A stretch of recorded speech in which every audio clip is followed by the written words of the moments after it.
आदाब दोस्तों, मैं हूं यम वाजिद। आप देख रहे हैं प्रोग्राम हमारे मसाइल।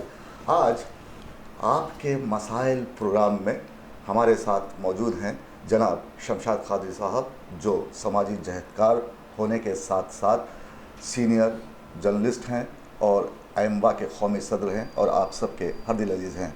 खालिद साहब सलाम अलैकुम। वालेकुम सलाम। खालिद साहब, हिंदुस्तान की सियासत जो मंज़र पेश कर रही है उसमें बदउनवानियाँ, नाइंसाफ़ियाँ साफ़ तौर पर दिखाई दे रही हैं। अगर हम रियासत तेलंगाना की बात करेंगे तो 6 ज़मानतों पर अभी कामिल तौर पर अमल नहीं किया जा सका। ऐसे में खालिद साहब, लोग परेशान हैं कि आधार कार्ड के साथ लिंक कैसा किया जाए, बैंक को लिंक कैसा किया जाए। फिर दूसरी बात यह है कि उन्हें बर्थ सर्टिफिकेट निकालने में मुश्किलात है। राशन कार्ड की इंक्वायरी किसी के पास हुई है, किसी के पास नहीं हुई। हुकूमत कहती है कि 8 दिन में या 15 दिन में आपको जो है ना राशन कार्ड दिए जाएंगे।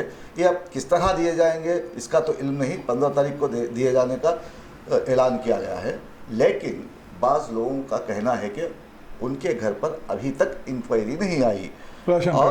और जब भी वो मुतल्लिक़ा दफ्तर जाते हैं तो वहाँ पर उन्हें जवाब मिलता है, बड़ी नागवारी से जवाब मिलता है कि अभी पेंडिंग में है।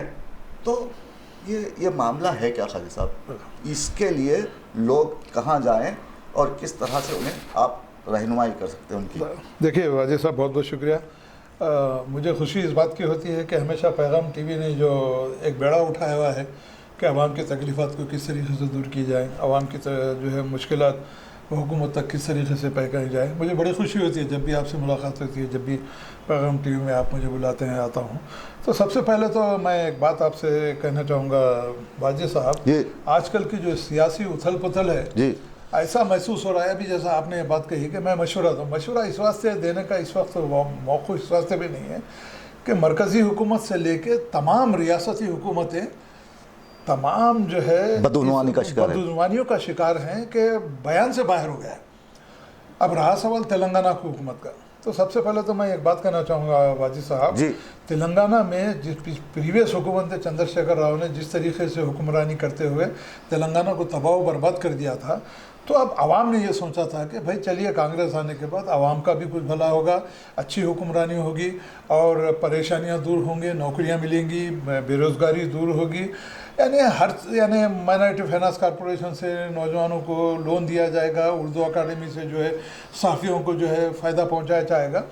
मगर वाजिद साहब, यहाँ हो ये चुका है कि सिर्फ़ और सिर्फ ऐसा महसूस होता है कि ये अब जो तेलंगाना की गवर्नमेंट है सिर्फ वादों पे जो है टिकी हुई है जी।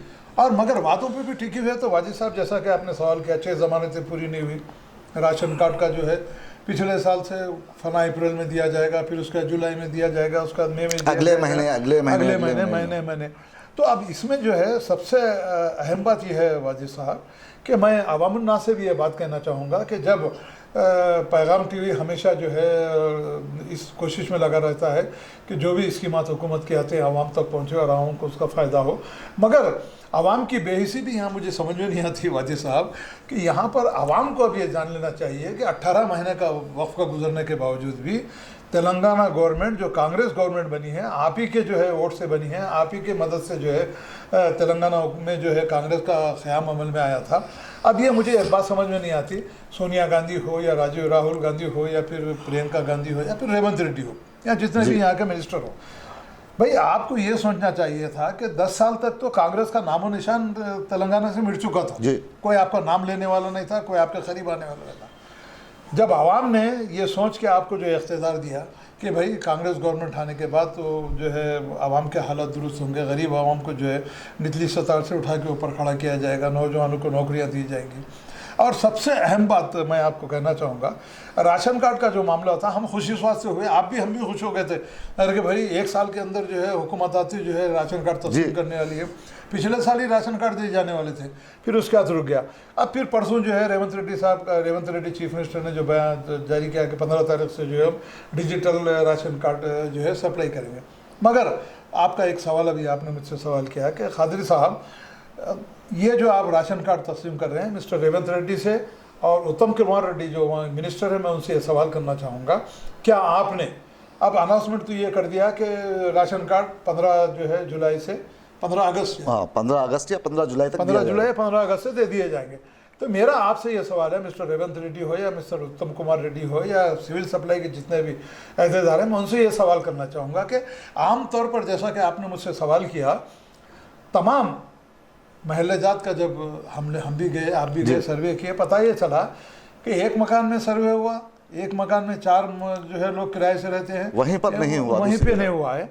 तो मैं मिस्टर रेवंत रेड्डी हो या फिर उत्तम कुमार रेड्डी से ये बात करना चाहूँगा कि आप इस बात की तमन्नात देते हैं कि आपने जो है जिन जिन लोगों ने राशन कार्ड के एप्लीकेशन आपके पास दिए थे, क्या वो सर्वे मुकम्मल हुआ है? सबसे अहम सवाल ये है वाजी साहब। नहीं हुआ खाली साहब, ज़मीनी हकीकत यही है कि ये सर्वे मुकम्मल अभी हो नहीं पाया। तो नहीं, जब अगर सर्वे मुकम्मल नहीं हुआ पाया है तो फिर मैं रेवंत रेड्डी ये सवाल करना चाहूँगा कि जितने भी एप्लीकेशन आई हैं, बहुत ज़्यादा लाखों में एप्लीकेशन आई थी, क्या वो तमाम एप्लीकेशनों की एक्सयूवी करते होते हुए आप राशन कार्ड 15 जुलाई हो या 15 अगस्त को देने वाले हैं, इसकी आपको तमन्नात देना है? और इलेक्ट्रॉनिक मीडिया हो या प्रिंट मीडिया के जरिए कितने लोगों को राशन कार्ड दे रहे हैं, कितनी एप्लीकेशन आपके पास आई हैं, कितनी एप्लीकेशन रिजेक्ट हुई हैं, कितने लोग एप्लीकेशन मंजूर हुए हैं, ये सब बातों की जानकारी होना बेहद जरूरी है बिल्कुल, बिल्कुल। क्योंकि अब ये जो लोग राशन कार्ड लिए तरस रहे हैं, तड़प रहे हैं, व्हाइट राशन कार्ड हो या पिंक राशन कार्ड हो, वही तो पूछ रहा हूँ खालिद साहब, आप किसे मोर्रेद इल्जाम ठहराएंगे? Directly it is the responsibility of Mister Revanth Reddy, Mister Uttam Kumar Reddy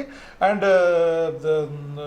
हुकूमत की जिम्मेदारी, कंप्लीट हुकूमत is responsible for consequences arising thereof. देखिए, जब तक हुकूमत की नाअहली नहीं होती, ये हमेशा हमेशा टाल मटोल की पॉलिसी कब तक चलेगी? ये टाल मटोल की पॉलिसी चलेंगे। मिस्टर रेवंत रेड्डी अब ये टाल मटोल की पार्टी छोड़ दीजिए, उत्तम कुमार रेड्डी हो या फिर जो भी मुताल्लिक़ अहदेदार हो, उनको ये बात जान लेना चाहिए कि आवाम का सब्र का पैमाना लबरेज हो चुका है।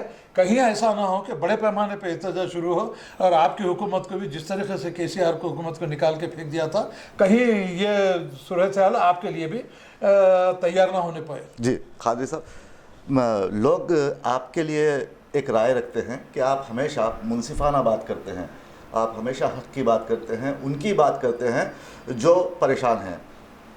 खादी साहब, मैं आपसे एक बात ये कहना चाहूँगा कि कई लोग ऐसे हैं जिनके चूल्हे ठंडे पड़े हुए हैं, वो क्या एहतजाज के लिए आगे आएंगे? आप बताइए।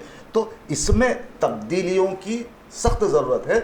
मैं आपसे पूछ रहा हूँ एक बात, मुताल्लिक़ा जो महकमे जात हैं, जैसे कि MRO ऑफिस है, बल्दियाती ऑफिस है, सिविल सप्लाईज के ऑफिस है, उसमें जब कोई आदमी जाता है अपनी समस्या लेकर, परेशानी लेकर जाता है, तो उसे ठीक ढंग से बात नहीं की जाती, उनका रवैया मानदाना होता है। तो ऐसे में आप उन ओहदेदारों को क्या कहेंगे जो सरकारी नौकरी हासिल करते हुए लोगों का इस्तेहसाल कर रहे हैं और उन्हें ठीक तरह की मालूमात मुहैया नहीं कर रहे हैं? तो ऐसे में लोग परेशान हैं और मुझे रोज़ाना 50 फ़ोन आते हैं, लोग पूछते हैं आप ज़रा पूछिए, आप ज़रा बोलिए, खादी साहब से कहिए आप कि हमारी ये परेशानी है, हमको वो नहीं मिला, डेथ सर्टिफिकेट नहीं मिल पा रहा या पैदाइशी सर्टिफिकेट नहीं मिल पा रहा। अगर कोई आदमी मुताल्लिक़ा दफ्तर को जाता है तो वो कहते हैं खैरताबाद जाइए। तो ये कहाँ का रूल्स हैं? ये बदउनवानियों का एक रास्ता खोल दिया गया है कि दरमियानी लोग फ़ायदा उठाए, दलाल फ़ायदा उठाए। तो ऐसी हरकतों को दूर करने के लिए आप हुकूमत से क्या मुतालिबा करें? देखिए, सबसे पहली चीज़ वाजिद साहब, आपने इतना बेहतरीन और वक्त का जो है सुलगता सवाल किया है। ये आज तेलंगाना का एडमिनिस्ट्रेशन जो फेल हो रहा है, इसी वजह से फेल हो रहा है। जी। मैं मिस्टर रेवंत रेड्डी से और तमाम मुताल्लिक़ा अहदेदारों, तमाम IAS ऑफिसरों से ये बात कहना चाहूँगा कि सबसे पहले ऐसे खाती अहदेदारों के ख़िलाफ़ सख्त से सख्त कार्रवाई की जानी चाहिए जो आवाम के पैसे से तनख्वाह लेते हैं। उनकी जो है जिम्मेदारी ये होती है कि जब भी ज़रूरतमंद आवाम उनके पास आते हैं तो उनको तशफ़ी वक्त जवाब देते हुए उनके जो है तमाम मुतालबात को हल करने की जिम्मेदारी ये MRO हो, MD हो या जितने भी मुताल्लिक़ अहदेदार हैं, सिविल सप्लाई हो या chief minister Telangana mister Revanth Reddy हो या उत्तम कुमार रेड्डी हो, मैं उनसे इस बात का मुताला करना चाहूँगा कि सबसे पहले मिस्टर रेवंत रेड्डी, मिस्टर उत्तम कुमार रेड्डी, हमारी आवाज़ अगर आप तक पहुँच रही है तो हम आपसे ये बात कहना चाहते हैं कि आज MRO, MDO और तमाम महकमा जात का जो हाल हो गया है, ऐसा महसूस होता है कि अफरा तफरी फैली हुई है। कोई किसी की बात सुनने वाला नहीं है, कोई चीफ मिनिस्टर की बात सुनने वाला नहीं है, कोई IAS ऑफिसर की बात सुनने वाला नहीं है।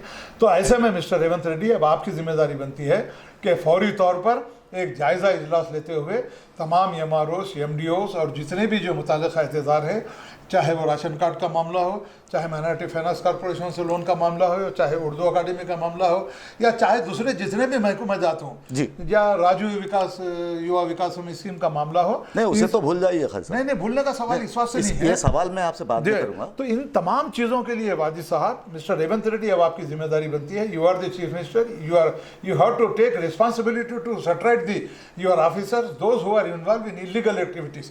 देखिए वाजिद साहब, हमारा ऑफिस में बैठा हुआ है, वहाँ का क्लर्क बैठा हुआ है, एक ज़रूरतमंद जाके राशन कार्ड के लिए जब पूछता है, जैसा कि आपने कहा, उसको तशरीफ़ी पर जवाब नहीं मिलता। नहीं, ये लोग डराते हैं लोगों को। डराते नहीं, सबसे अहम चीज़ करप्शन। जी बिल्कुल। ये लोग ये चाहते हैं कि जब तक उनकी जेब जब गर्म नहीं की जाए, जब तक उनके हाथ में पैसा नहीं रखा जाए, आवाम की कोई शिकायत दूर नहीं हो सकती। तो मैं चीफ मिनिस्टर रेवंत रेड्डी से ये बात करना चाहूँगा कि इमीडिएटली आप एक जायज़ा इजलास लीजिए और देखिए कि मालूमात हासिल कीजिए कि आखिर एमडी ऑफिस, एमआरओ ऑफिस या जितने भी मी सेवा ऑफिस हैं जहाँ पर जो सारे लोग बदगुमानी में जो है मुलविस हैं, वो किस तरीके से उन बदगुमानी को दूर किया जा सकता है। बिल्कुल। क्या आप चीफ मिनिस्टर हैं, आईएएस ऑफिसर आपके अंडर में काम करते हैं, आईएएस ऑफिसर के अंडर में तमाम मुताल्लिक़ अहदेदार काम करते हैं। फौरी तौर पर जायज़ा इजलास लेते हुए आज आवाम जो तेलंगाना की आवाम मुश्किलात के दौर से गुजर रही है, उनको दूर करने की जिम्मेदारी मिस्टर रेवंत रेड्डी आपकी है।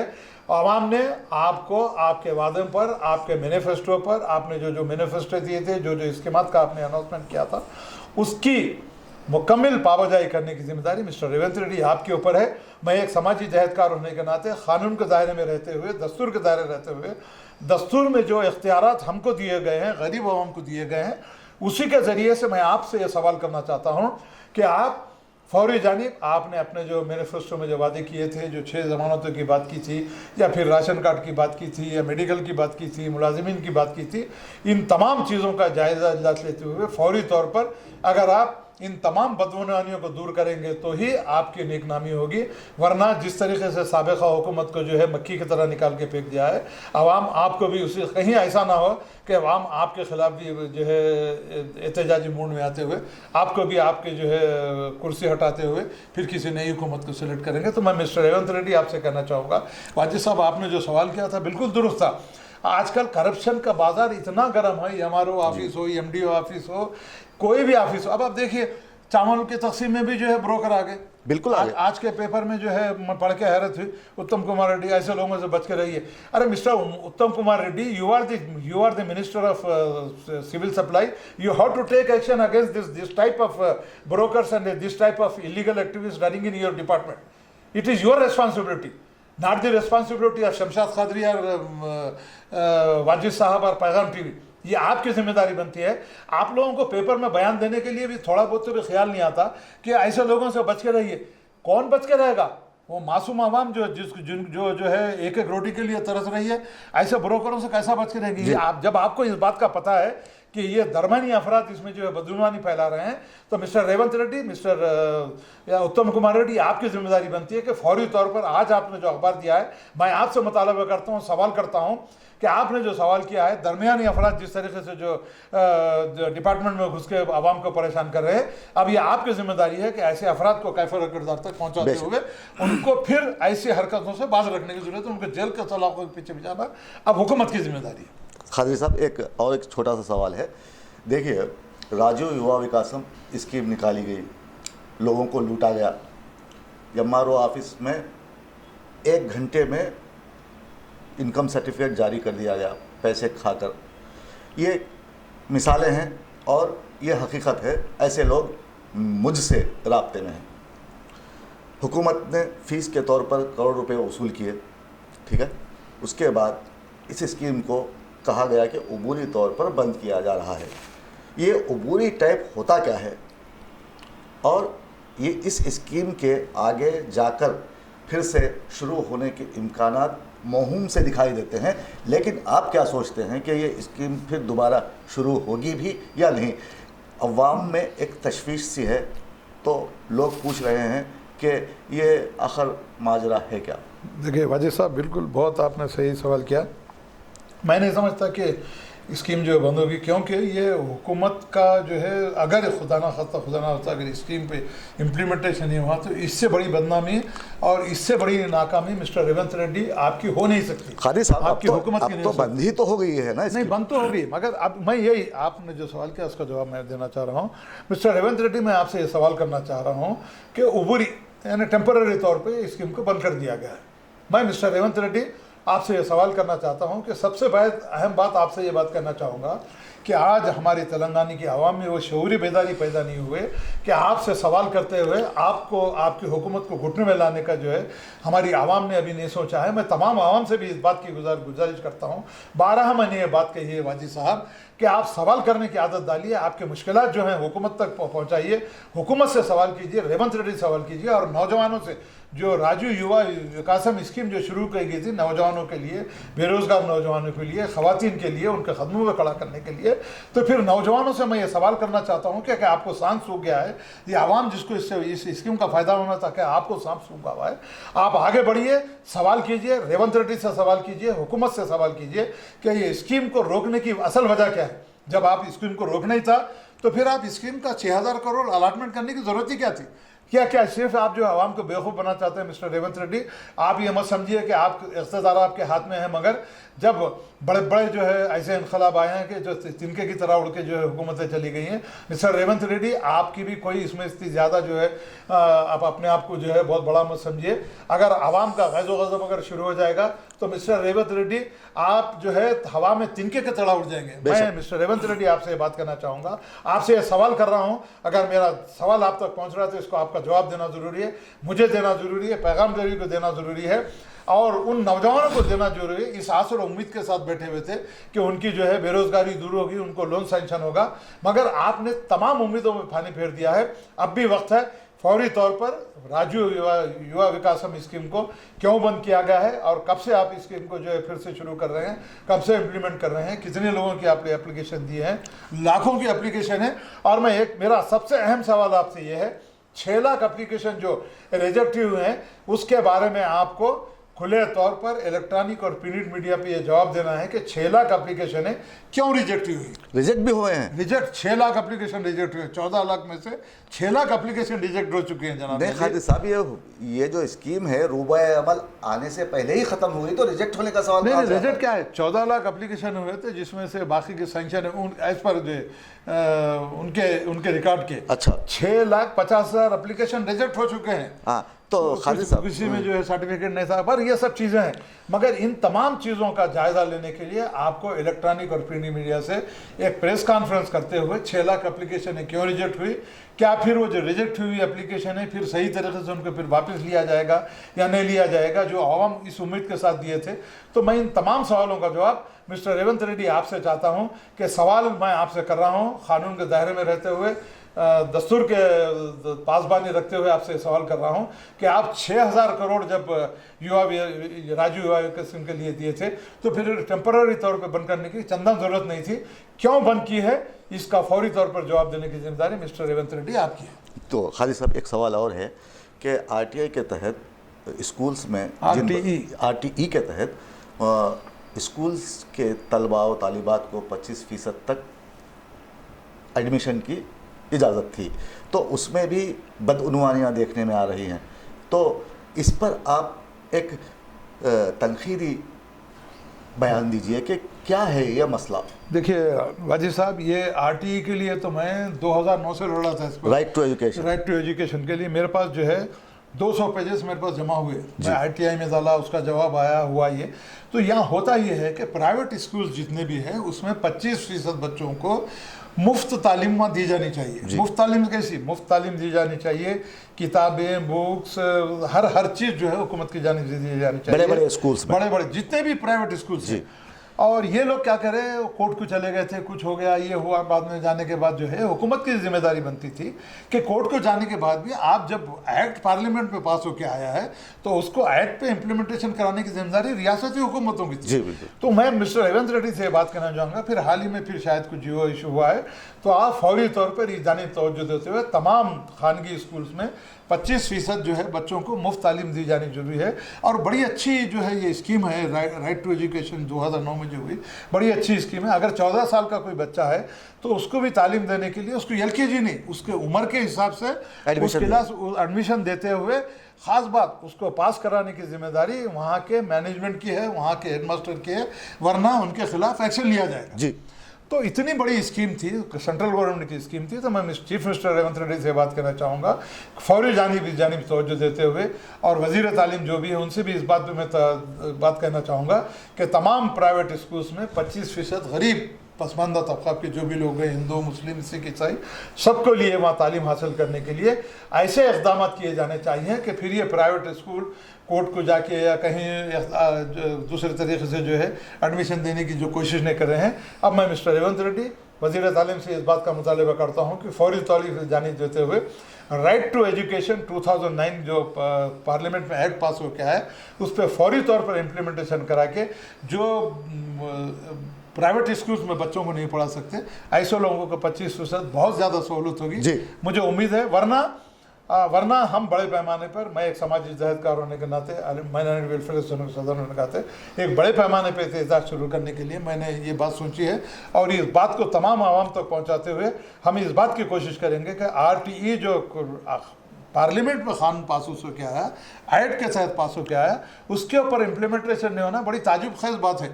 अब आप जो है लोग बड़े बड़े जो है प्राइवेट स्कूल लाखों रुपया खर्चा करके जो है रिश्वत खिला के करके जो लोग रहे हैं। मगर अब मैं रेवंत रेड्डी से बात कहना चाहूँगा, वज़ीर तालीम से कहना चाहूँगा, राइट टू एजुकेशन को जो है इम्प्लीमेंटेशन करते हुए आप जो है हुकूमत की नेकनामी भी होगी और गरीब आवाम को अपने बच्चों को ज़्यादा से अच्छी तालीम दिलाने के लिए वो लोगों को जो है फ़ायदा होगा। जी कादिर साहब, एक आखिरी सवाल मैं आपसे पूछूँगा। देखिए, अक़लियती फ़ाइनेंस कॉरपोरेशन में जो रकम मख्तस की जाती है वो रकम हमेशा वापस चली जाती है, और वैसे ही उर्दू अकेडमी के साथ भी होता है।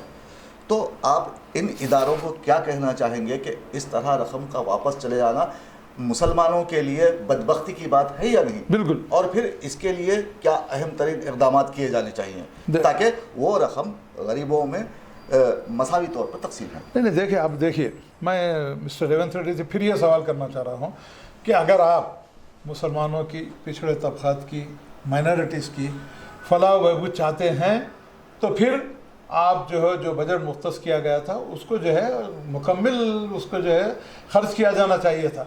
मगर हैरत इस बात की है कि परसों कोतवाल साहब ने बयान दे दिया कि 60 करोड़ जो हुकूमत वापस ले ली। तो मैं मिस्टर रेवंत रेड्डी आपसे यह सवाल करना चाहता हूँ कि आपने मुसलमानों की फलाह बहबूद के लिए, माइनॉरिटीज़ की फलाह बहबूद के लिए जब बजट मुख्तस किया था तो फिर वापस लेने की क्या ज़रूरत थी? उसी तरीके से उर्दू अकादमी का बजट भी आपने वापस ले लिया। आज सहाफ़ी जो है नितना ही तरीके से परेशान है, उर्दू इलेक्ट्रॉनिक और प्रिंट मीडिया नितना ही तरीके से परेशान है, सीनियर सहाफ़ी वहाँ के परेशान है। उसके बावजूद भी मुझे ऐसा महसूस होता है मिस्टर रेवंत रेड्डी, आप सिर्फ ज़बानी जमा खर्च करते हैं और मुसलमानों की फलाह बहबूद की जो बात करते हैं, मुसलमानों को सिर्फ आप बेवकूफ़ बनाना चाहते हैं। मुसलमानों की फलाह बहबूद का मैं समझता हूँ आप में कोई जज्बा नहीं है।